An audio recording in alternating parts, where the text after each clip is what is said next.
After the release of The Last of Us, I made a video documenting all the infected types present within the game. Now with the release of its sequel, The Last of Us Part 2, we have been horrified to realise that we have new, interesting and terrifying infected types that have appeared for us to deal with during our exploration of the post-apocalyptic United States. So today I want to explore two new infected types introduced to us within the game, and everything we know about them.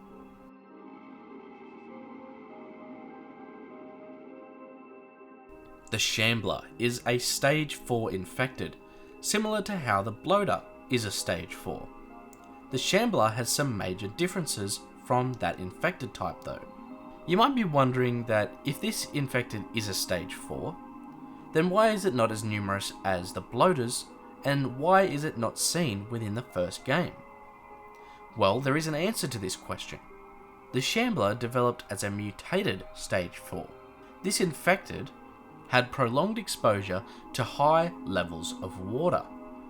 Whilst the bloaters we saw generally developed in more dry areas, the Shamblers are largely seen on the coastline and coastal locales such as Seattle and Santa Barbara, where there is able water to garner the specific mutations in their cordyceps fungus in order to create them. Due to their heavy fungal growth, they possess a large amount of health. However, they, like the other infected, still retain the weakness to fire or explosive weaponry. They appear to be less armoured than a bloater. Where the bloater has thick, crusty fungal plates from developing in a relatively dry environment, the Shambler has swollen, dense flesh with scattered pustules everywhere. This makes them slightly weaker and much less protected when compared to a bloater. The Shambler's weight also hinders their movement to at best a light sprint, if even that. This makes it relatively easy to evade them if encountered, and if you're able to make a run for it, then you'll likely make it out alive. The Shamblers are rather large like a bloater, however they have access to their visual organs in the form of their host's eyes.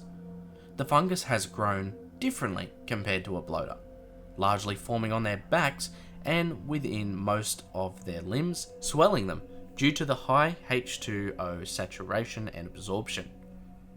This is made worse by the growth of fungal spores under their flesh, and mostly appears on the surface on their back.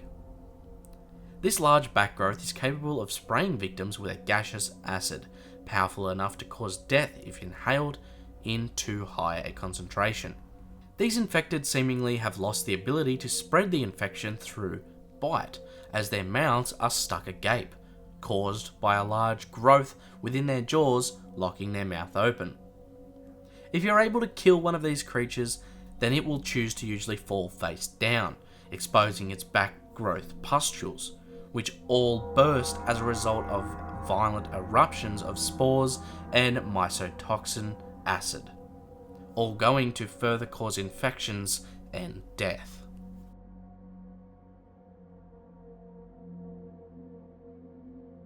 The second and final new infected type featured in The Last of Us Part 2 is known as the Rat King. This creature can only be compared to a behemoth of nightmares. While you could say that it is possible that this is a Stage 5 infected, I do not know if that's really a valid designation. This thing seems to be a strange anomaly. A single infected mass of multiple separate infected entities and types. Let me explain a little before I go on. The Rat King was encountered in the basement of a hospital in the city of Seattle. The location where some of the very first infected in the region were ever taken around 25 years before the events of the second game, just as the infection had begun to spread across the continental America. These people eventually turned, and because of the tight quarters that they were forced into, they were all eventually conjoined by fungal growth and grew into a sole entity, come to be known as the Rat King. The name itself apparently originates from real-life rats.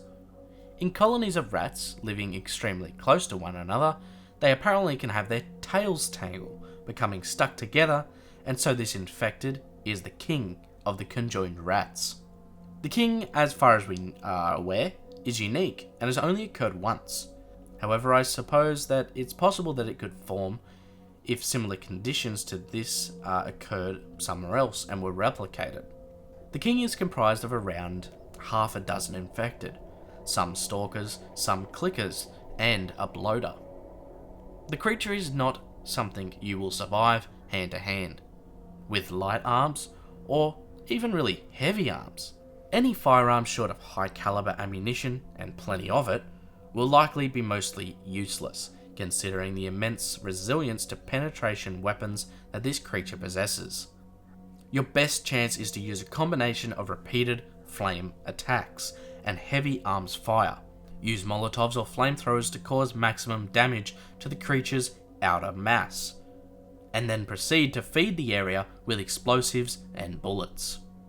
After many repetitions, you might be able to kill this creature. However, its defenses are stubborn. It simply does not want to be killed. The strength of this beast is crazy. It can stumble through solid walls and bend metals with little effort. Whatever you do, do not let it get anywhere near you. If it can grasp you, that's it. It's over. Like the early stages of infected, it can charge with alarming speed towards its victims, considering its large mass. It has the same ability as the bloater to produce and expel dangerous mycotoxins to lop towards a victim to cause sickness and death. If you are able to survive long enough and cause enough damage to the mass of the Rat King, a special stalker will be detached and immediately make a dash to hide. In the meantime, the remaining central hulk of the Rat King, a bloater, will remain. After dealing with this bloater, you will have to deal with the King Stalker. The King Stalker itself is a powerful and dangerous adversary. It has intelligence, strategy, and the partial sight of a stalker, the echolocation of a clicker, and the thick armor plating and mycotoxin throwable pustules of a bloater. While it might not be as physically powerful or defended as much with fungus as the Rat King, the Rat Stalker's behavior and collection of different stages advantageous abilities make it just as deadly. If you enjoyed this video, then make sure to like, subscribe, and hit the bell notification if you never want to miss out on another upload from Project Archivist. If you want to support the channel, you can do so by becoming a channel member through the join button on our channel homepage. You can also support Project Archivist on Patreon, where you can join a tier and earn constant rewards for your support. You can find links for both of these down in the description. And with that, that's all for today's video. Thanks for watching, and we'll see you guys in the next one.